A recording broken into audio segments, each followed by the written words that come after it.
My parents kicked me out at 16 because I got a C in calculus. My dad told me if I was going to be mediocre, I could go do it somewhere else. The next morning, my stuff was sitting on the porch in garbage bags.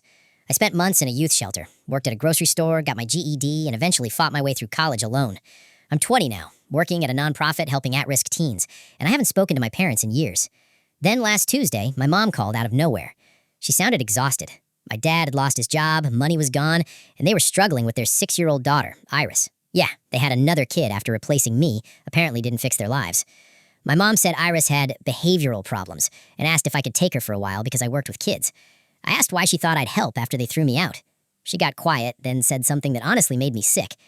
That was different. You were almost an adult. I hung up immediately. But 2 days later, my older brother Kevin called me.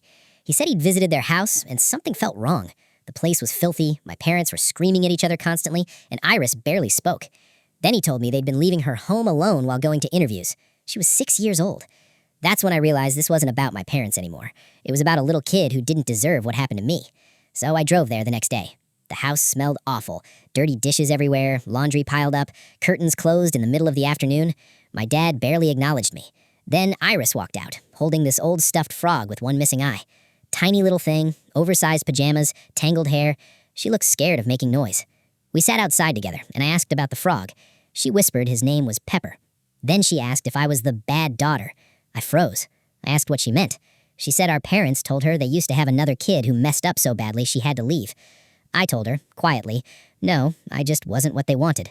Iris looked down at the frog and whispered, me neither. That absolutely broke me.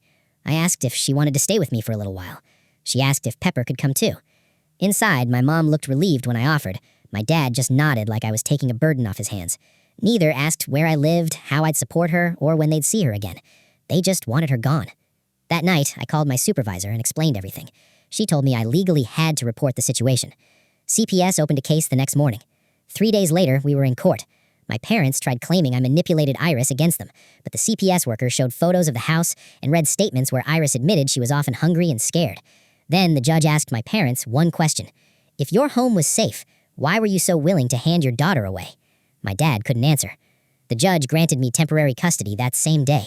My mom started crying, screaming that I was stealing her child.